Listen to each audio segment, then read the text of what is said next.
Rồi ngẹn hai ngẹn do lúa bị ướt quá nè, dính cục vô luôn nè. Xả từ từ ha. Xin chào mọi người nha, rất vui được gặp lại mọi người. Chào mừng mọi người đến với kênh Một Góc Miền Tây Vlog của mình nha. Hôm nay mình sẽ tiếp tục để quay mấy cắt lúa đây mọi người ơi.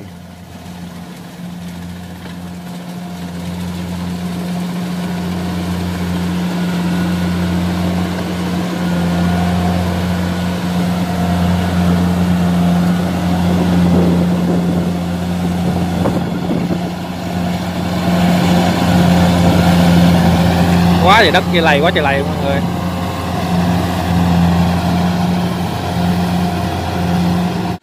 Rồi má chạy lúa bắt đầu lại chạy lại kìa mọi người. Út đang lấy nước mía cho mấy anh mới cắt lúa uống rồi nha. Được uống nước mía là sướng rồi. Này xuống cái dốc rất là cao rồi nha mọi người. Đất cái này sình nhiều mà xuống cái dốc lại cao nữa, không khéo là nó bị cắm đầu luôn. Quá trời lúng mà đất quá trời sình.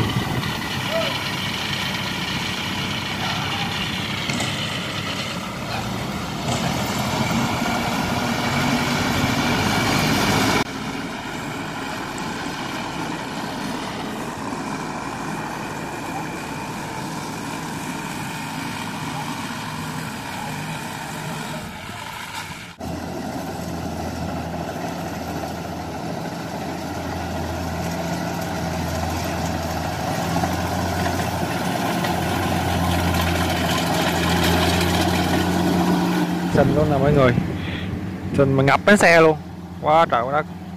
Trời ơi kìa, còn hơn một cái đường quá thì sâu luôn.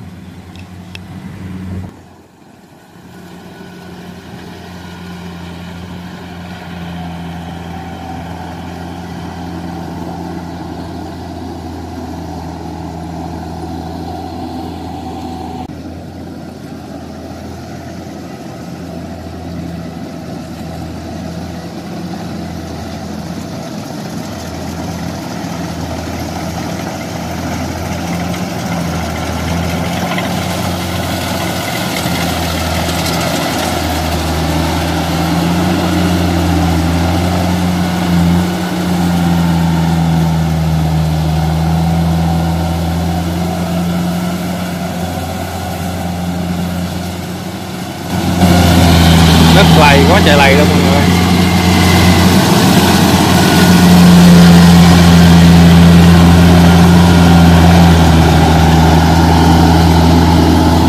Gặp trời chuyển mưa nữa, quá trời chuyển mưa rồi.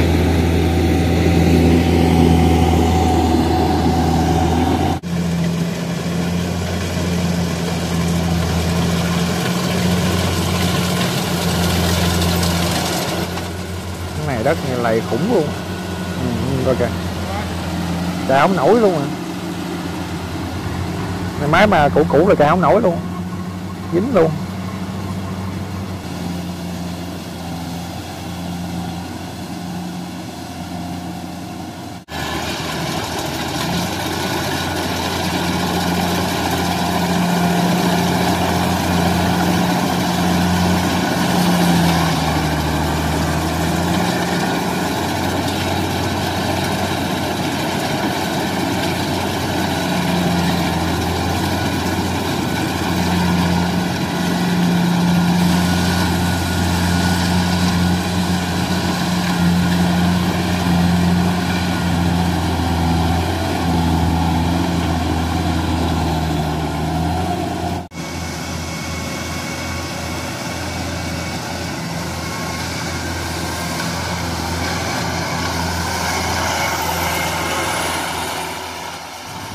Máy kéo mà chạy khúc này cũng muốn bê luôn kìa.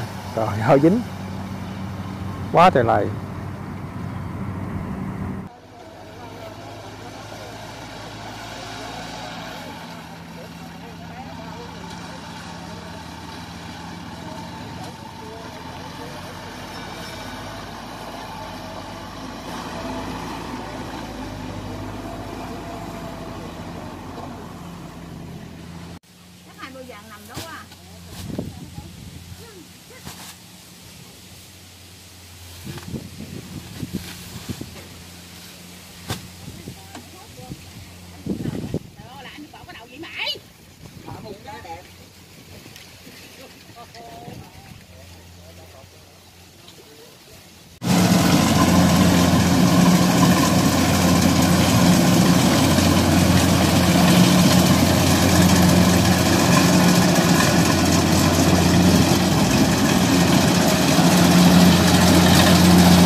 để xe đi chứ.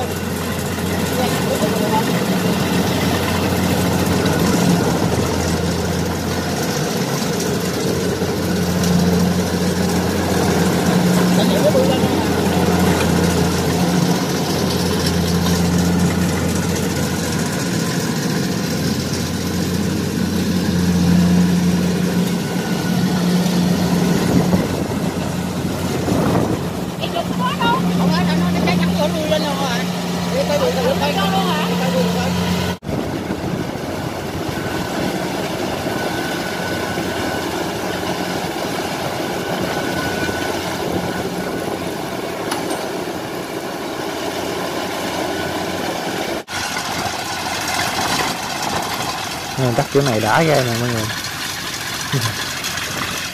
cuốn rất là nhẹ nhàng luôn. Rồi ngạn ơi do lúa bị ướt quá nè, dính cục luôn nè, xả từ từ ha. Dính này rồi xong rồi. Rồi sao này do bị ướt quá, nóng cục lại ngạn lại.